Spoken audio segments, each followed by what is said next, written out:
Right, good day. So today I've got this old axe head I want to rehang. I've got a new handle for it. It's a Smegberg hickory, and I wanted to show some of the things I do and tricks I've learned. Of course, there's lots of other videos on doing this. This is the way I do it, and the way I've found it works very well.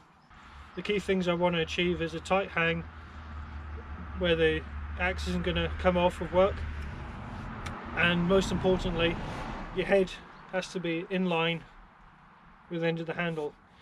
If your axe head is slightly skew, so that if you look down the blade,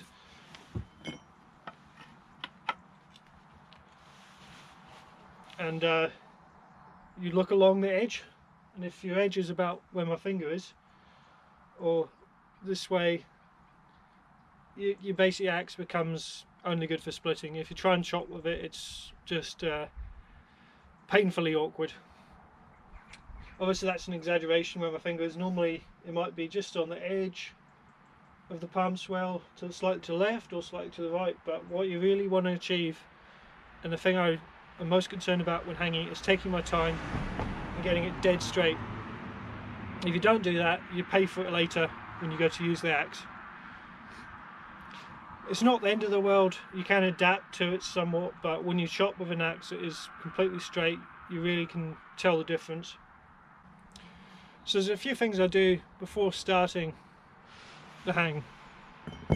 Obviously you want to check the handle's good quality. I'm not too worried about grain orientation, you're just more looking for run out.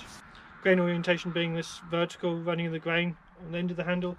That doesn't really tell you much at all. I've got handles that are completely horizontal, 90 degrees opposite to what is optimal, and there's no problem.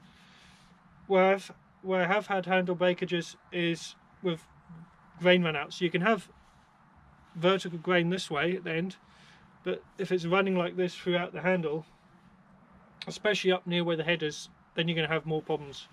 So to begin with, there's a few things I do to prepare. One is to take my axe head and look at the bottom of the eye and just get the file in and smooth out some of these corners inside the eye, because I've found that if there's a sharp corner from the forging in the eye here, when you're hanging the axe, it can sometimes bite more on one side as it slides down, and that will make the axe come on skew. So if you take your time to file into there and round it off so there's no sharp edge along the inside of the axe head.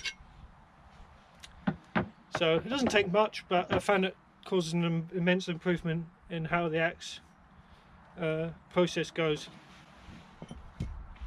Another thing I'll do is take the handle and with one of these Shinto rasps. Now if you haven't got one of these Shinto rasps, get one. They are just worth their weight in gold. One of the best tools you can buy if you're doing this work. Great for other stuff too, but they just are so much better than this kind of rasp you'll see. I mean, I do use this, but only for doing curves on the palm swell. For most of our work I'll use a Shinto rasp. So what you do is you just bevel off the top. This helps the handle when you're taking it on and off. And also do the same with the palm swell. When you start hammering on this palm swell, you want nice curved edges which are going to help reinforce.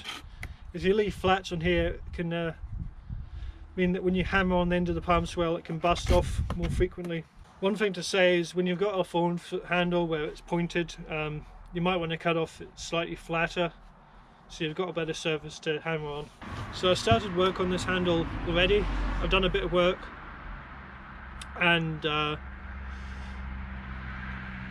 the only thing you really missed out on is most of the time you'll find that the replacement handle doesn't match the actual eye of the axe, so you need to just carefully adjust the shape of the handle so it fits on properly. Like some eyes will be slightly wider or longer, and you'll just need to do it by eye. I mean, some people like to mark it out. I just take off material slowly until it's a good even shape. So there's not really much to it other than removing material until it goes on. So I've gotten down to about here where my finger is already, and I can see where the wood's starting to curl or where there's dirty marks. So what I need to do is rasp away wood below that line. If I continuously rasp up here, you're going to cause less wood in the top of the eye, and it's going to be very loose at the top of the axe. A little bit loose is good, but you don't want the thing wobbling basically.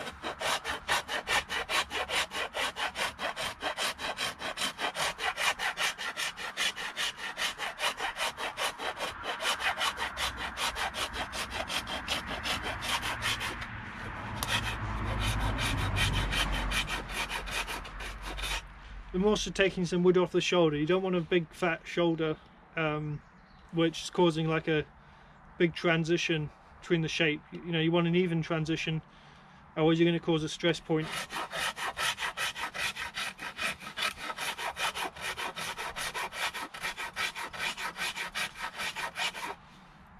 So I'm just keeping a rough sort of tally of how many strokes I'm doing and how much work I'm doing to each side to try and keep it as even as possible.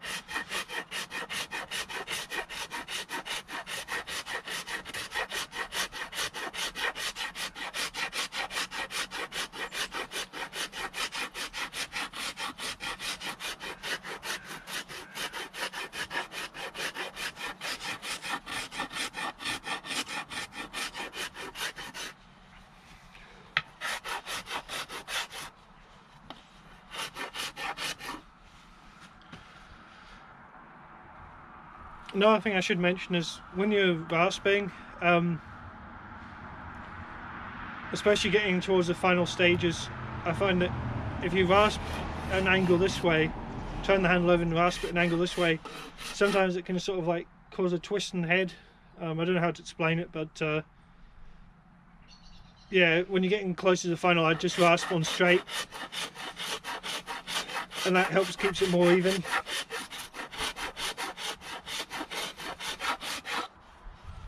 On both sides.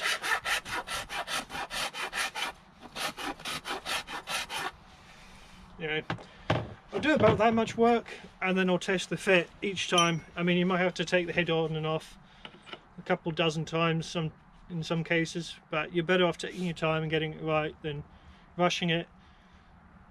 It's not really a job to do when you've got a lot to do. You know, it's something you do when you've got plenty of time and you just have a bit of time to relax and sit outside and get something done. Now, I like steel hammers. I've seen vintage footage of them using steel hammers in an axe factory, and then also I've seen Tuatara using steel hammers. I find that with any kind of synthetic wooden hammer, rubber hammer, it just doesn't transfer that much power into the wood, and I just find you don't get as tight a hang. So that's the reason why I'm using steel. Some people say it's destructive, but I've not had any problems with it. You just got to be careful how you use it. But it creates a far tighter hang, I've found. When I used to use wooden mallets and stuff, I found that often I would get as tight as I thought I could, and then I would go out and chop with it for a day, and then it would start to like seep down further and then develop a wobble. So I switched to using steel and haven't had the problem since.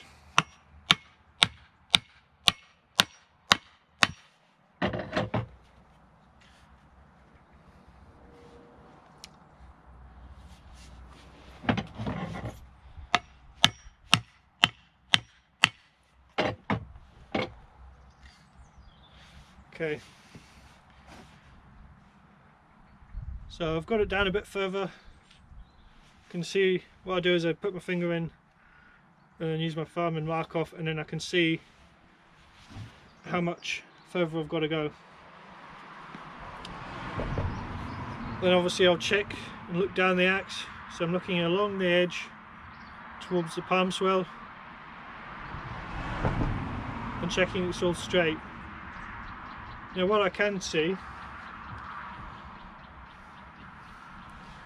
is from this line that the edge is about here on the palm swell, which is just slightly to the right. Another way you can check this is if you use a bit of string. You take the bit of string from the palm swell and you pull it up like a string line, and you can move it to the edge, and then you can look all the way along it.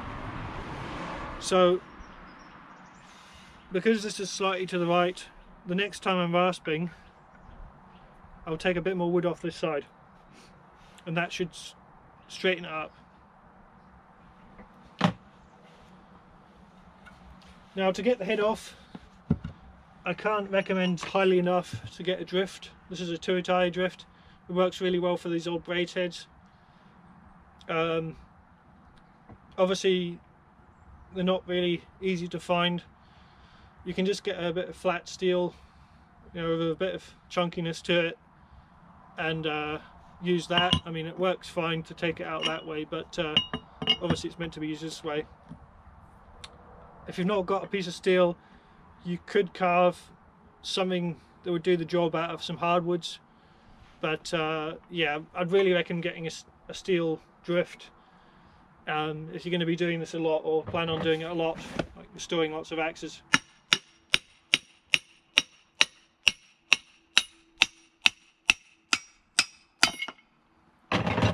Just makes the whole thing so much less painful.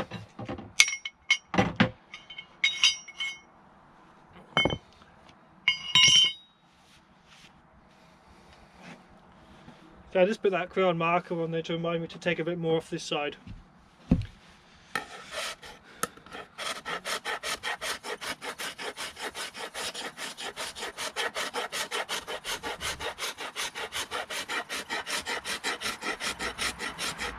Another thing I forgot to mention is, on most handles you'll buy, they've got a kerf cut on them already.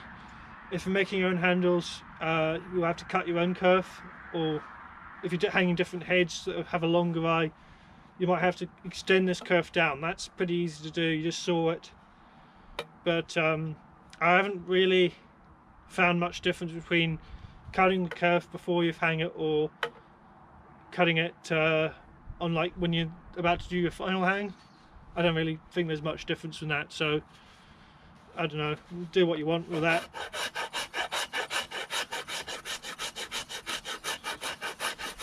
I'm also taking up a little bit of wood up here. I just found it was rubbing a little bit too much. You don't want it like solidly tight like you're cutting a dovetail. You want it a little bit of space, because that will get filled out by the wedge. But yeah, just, you're better off taking it slow, taking your time, because it's easy to take wood off, it's not so easy to put it back on, you know.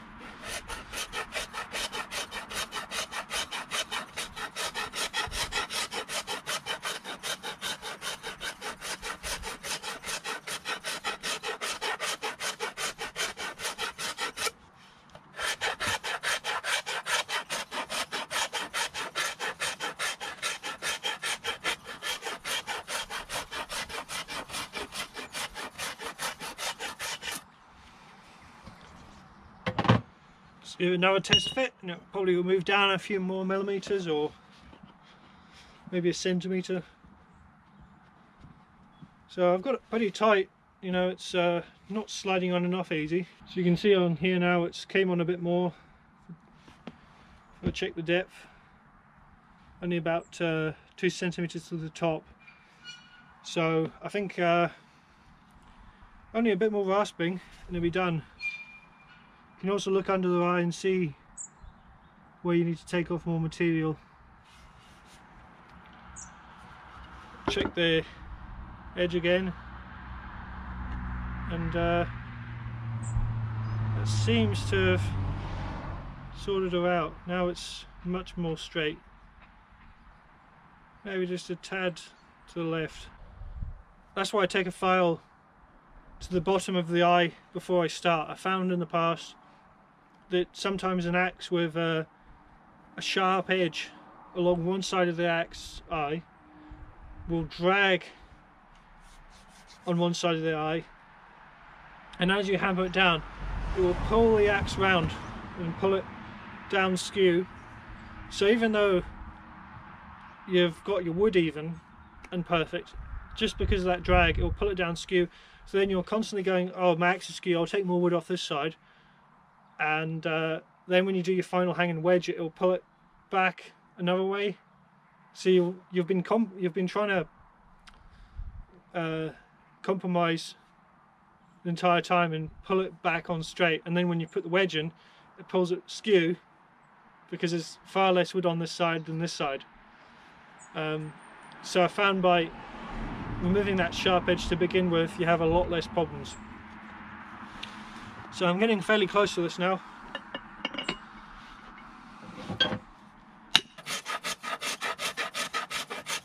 Another thing to mention is you don't want to be taking wood off the front of the handle. Take it mostly off the back. If you start taking wood off the front of the handle, it's going to cause problems where the axe head tips forwards and forwards and forwards. Simply when you're hammering it, there's more weight on this edge, so it wants to pull down forwards. So if you take off a lot of wood on the front, it wants to pull down more and more and more until you end up with a really crooked, weird, closed hang. Well, this is called a closed hang. That'd be an open hang. Essentially what you want to do when you're hanging axe is have the head so the palm swell's touching the ground, and about the back third of the heel is also touching the ground when it's laying flat. It just makes a more ergonomic tool to use. When you've got a very closed hang, it's awkward to do felling with. When you've got a very open hang, it's just awkward all around.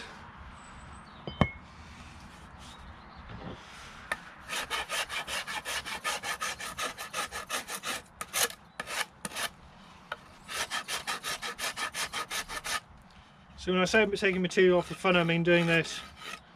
If you've got a very open hang, you can take off a bit and pull the axe heel back into where it should be, but ideally you don't want to be doing that. So about here now, so a little ways to go. So I'm just going to repeat the process and get it to almost ready, and then I'll show you guys the final stages. Okay, so looking at this axe head, I'm assuming I'm going to hang it about a centimetre, half a centimetre above before I wedge it. The kerf has only been sawn to about halfway down the axe head. I think ideally you want about 3/4 down, but no more than 3/4. So I'm just going to correct that.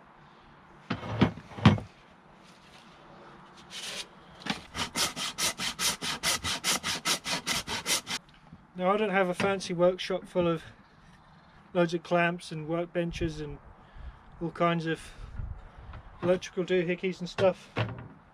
So I do stuff quite a lot, very basic tools and just holding it. So if you want, obviously you can use clamps and stuff. It's probably a bit safer, but I kind of like the simplicity.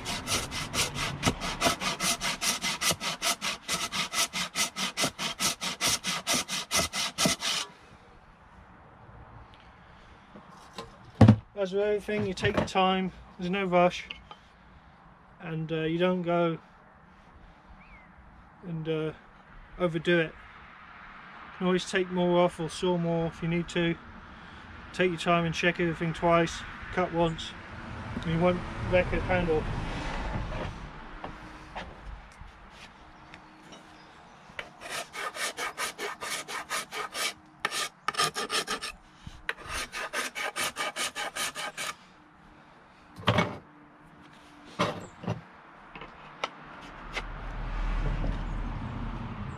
So that's a lot looser now.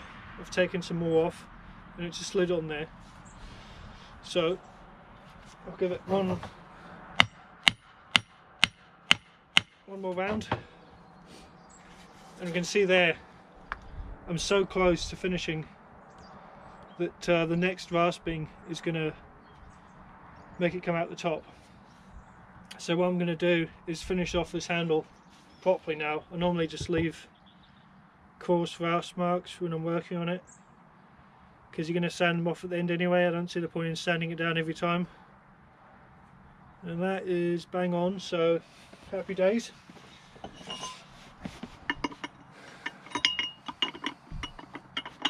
It's going quite smoothly. There's normally a lot of hiccups.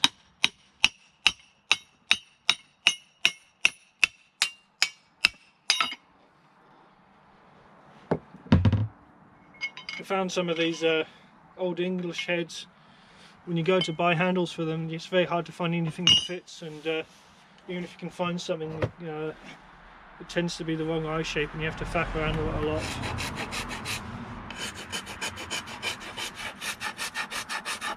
So I'm just going to take some meat off these shoulders here because they're a bit fat.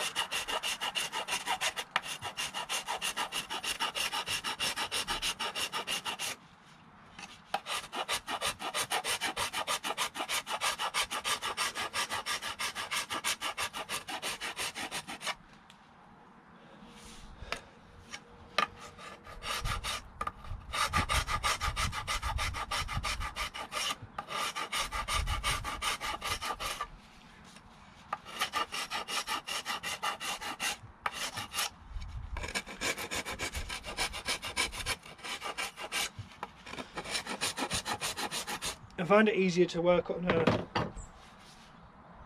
hanging the axe and then I'll thin down the handle later. Some people I know prefer to finish the handle and then hang the axe, but I think you're better off leaving it fat for the hanging process because it's less likely to break. And also, if you do hang the axe in that wedge, when you finally put it in, tips that head just slightly skew. When you go to thin down your handle, you can compensate for that slightly, only slightly, but you know, it's a better way of doing it, I think. I mean, do what works for you, but this works for me the best.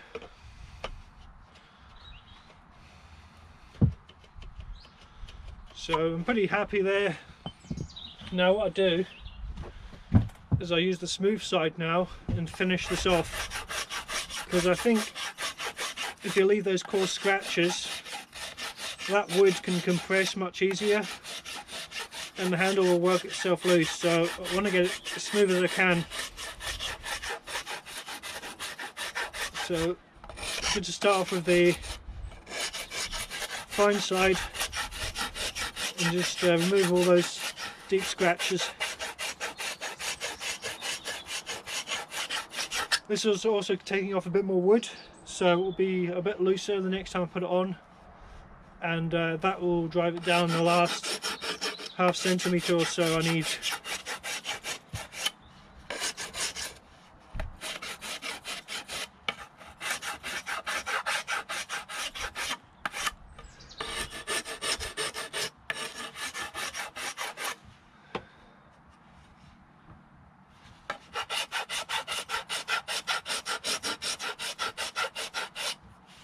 Making sure to try and do it as evenly as possible.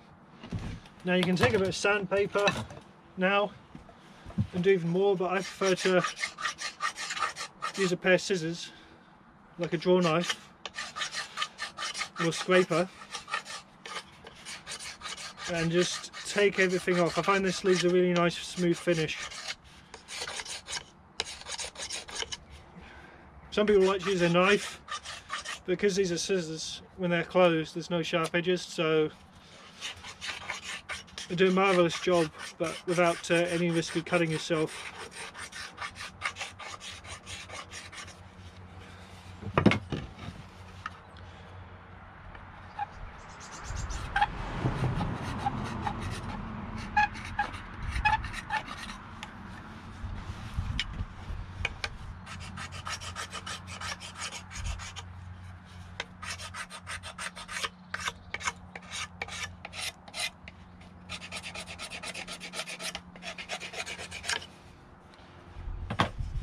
Okay, now that should be it. So for the final hang,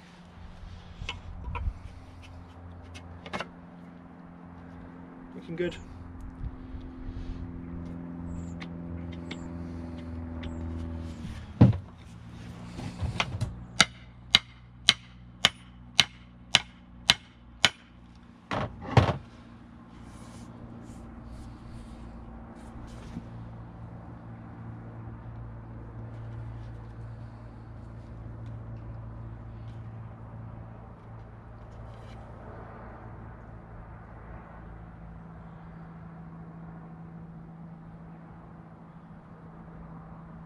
and it's staying straight as well.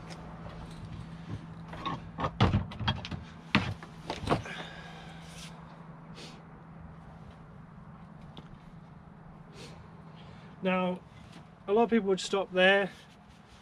As I said, I prefer a steel hammer because when you hit the wood, it just does a far more powerful blow. I found when you use a wooden mallet and tap the end, if you do that and then get a steel hammer, and you'll see it will sink down another ½ inch, a couple of centimeters sometimes, and it just shows the difference in the power, because you want to get it done properly. Now if it's down as far as it will absolutely go, then it won't sink down when you're chopping wood. And as a final sort of test, what I do is take a Hessian bag and go out onto the road and put the bag down on the ground and then drop the axe like this as hard as I can. Like really grab onto it as hard as I can and just pound the shit out of it, and that just seats it 100%. And I found that you won't find anything that can get it much tighter than that. So a bit controversial. Obviously this final stage is the last thing that can probably break your handle, so I understand people might want to avoid it, but it's something I found really works well. The Hessian bag just adds a little bit of padding, and it stops any stones getting kind of plucked off into the end of your palm swell, which I found the hard way. So anyway, I'm just going to go and do that now. Before I do that though, just to show you, I've hit that with a steel hammer pretty hard, and I think it's seated. Most people would call it a day, but I'm just going to put a black crayon mark there, and we can see if it goes down any further. So you can see there, the front has sunk down a little bit more, the back stayed where it was, so the steel hammer did a good job, but I like to do that anyway and check. It does do a bit of damage to your palm swell, that's why you round it off so it doesn't split. But I'd rather do that than anything else, because now I know for absolute certain the only thing that's going to cause this axe to come loose is if it gets really dry.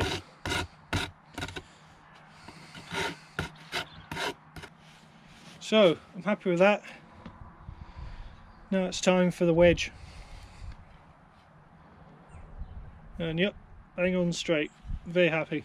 Now with your wedges, I only use hardwood wedges. I have tried softwood wedges, and I found that they can compress too much and they break too easily.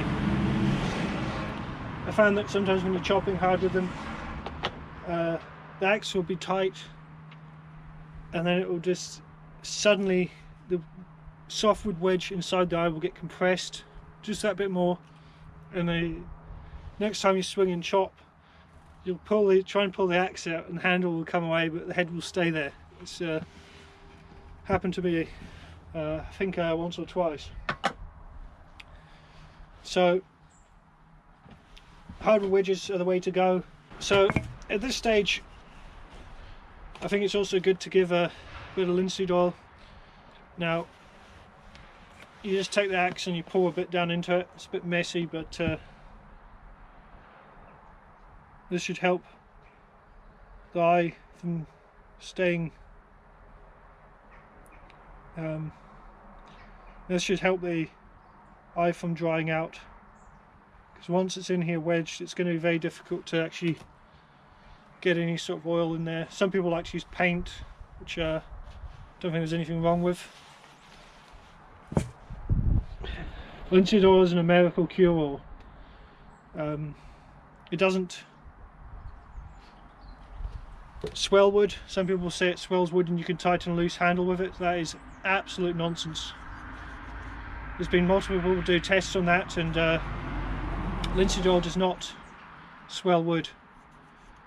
I myself believed it for a while until I actually tried out and soaked 7 axes in linseed oil for a week, and because they were all slightly loose, like they dried out, and after the week. They felt tight. I think linseed oil has a gluing effect and basically glued the head to the handle. But I went outside, tried splitting a bit of kindling with them, and within about 5-10 minutes every single one of them was loose again. So I wouldn't believe that BS unless someone can prove me wrong and show some evidence. What linseed oil does do is prevent the axe drying out in the first place, and it's great for that, but it's not miracle. It's only oil. Olive oil is quite good too. I've used olive oil, no problem with that either. Doesn't stink as much. My girlfriend hates the smell of linseed oil, so occasionally I do use olive oil if I can't be bothered putting up with her moaning about it. So, got dye with some oil in it, got the wedge oiled, and some people are going to cringe at this, but I do use a steel hammer for my wedges. Again, I found that the wooden mallets and that sort of thing just don't have enough power, and you'll drive it in as hard as you can, and you'll take out your steel hammer, and when you hit it with the steel hammer, it will go in another ½ centimetre, ½ inch sometimes. So you can just go light with it to begin with, and just get it seated in.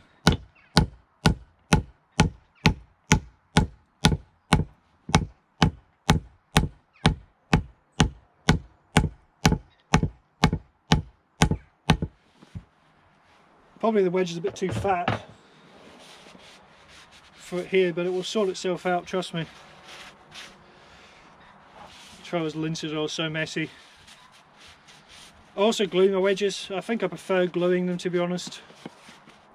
Nothing wrong gluing them. If you glue it in and you need to take it back out, it's a bit more of a pain, but genuinely I glue them. I trust my hangs enough that they're not going to come out or come loose.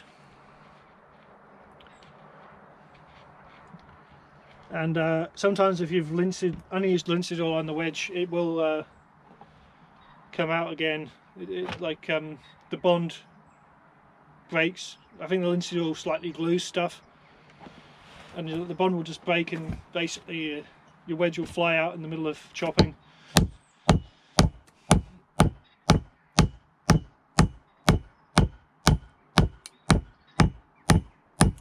You see how it's just taking chunks off it?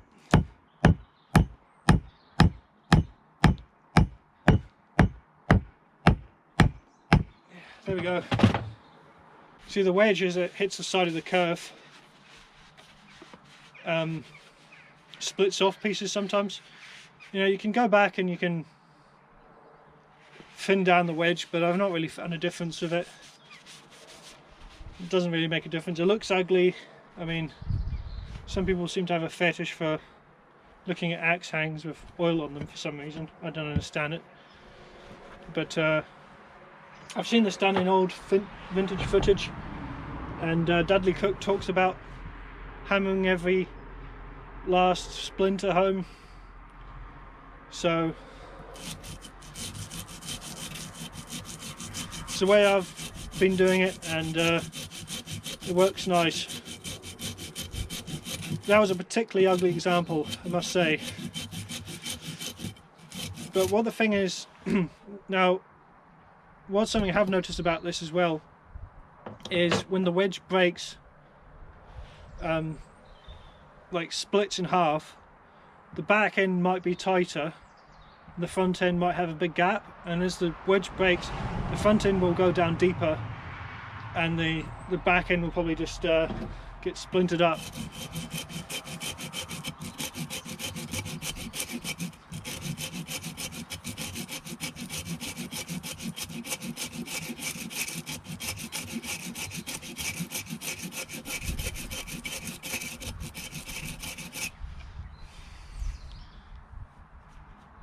I think Owen Jarvis is going to be screaming at his computer screen about now. You can rasp it up, and it you can't really tell the difference once it's done. You can make it look very professional. So that's how it looks now.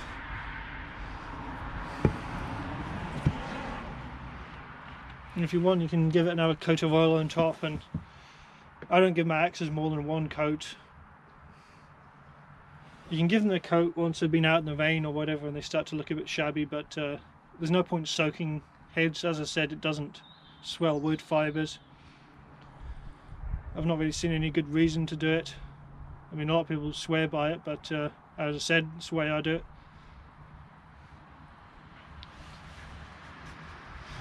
So there you go. For all you people who love that sort of thing.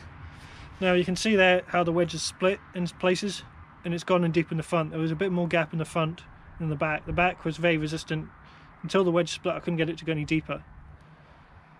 So that's going to be very tight now.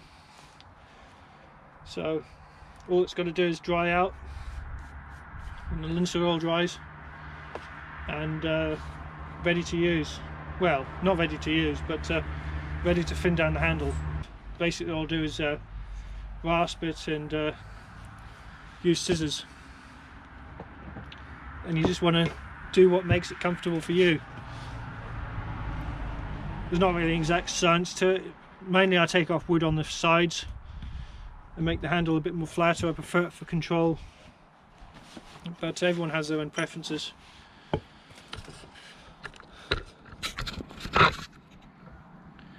So I think I'll just do a bit of thinning now, but you can see I use scissors, end closed, grip it between my feet, and start to scrape. It takes a long time. You can use an angle grinder with a flat disc, which takes a lot less time, but it's good to practice doing stuff the old way or the hard way. You can see it just scrapes off tons of material. Then you can fine tune it a bit more with a rasp. And then when you're working around the pumps, well, if you want it a bit more hooked, you can use a hollow in like this and make it more 3D by rounding out the corners here.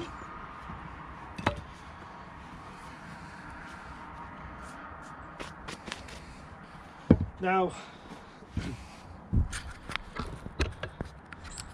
a brief overview of steel wedges. Now there's quite a lot of different steel wedges you can get. Typically though, these little guys here, these are not for tightening loose heads. These are just for keeping the wedge in, so you can put that across and hammer it in. I don't tend to add steel wedges unless there's only a slight wobble on the axe and I think I can fix it. There's no point putting them in for it not to sort the problem and then you have to drill them out, which is just a nightmare job. So in general, avoid steel wedges until maybe in summer it loosens up a bit. So those wedges just go across that way to hold the wooden wedge in if you've not glued it. Which kind of, I think, defeats the purpose, because if you're not glued it, then you just go and put a bit of steel in it. It's just might as well just glue it, because it's going to be a bit more pain to take out. So anyway, that's one hung axe. So before use, still needs the handle thinned and it still needs ground properly. It's got a rough grind on it, but needs done properly, and that'll take a bit more time. I can always film that as well if people are interested. But anyway, that's just the way I've hung axes for the last year now and had great success with. I know a lot of people do it differently, and if it works for them, cool. And this is the way I do it now. I have tried all kinds of different ways in the past and came to really what I do now. So I hope it was of interest. Leave a comment down below. We'll probably spare comments saying I'm doing it totally wrong or have no idea, because, well, it's just how I've came to improve my hanging and whatever, and how I find works best. So I'm going to continue doing it this way until I find a reason not to, if I find a reason not to. So anyway, I hope you enjoyed and maybe found something helpful. Thanks for watching, and see you in the next one.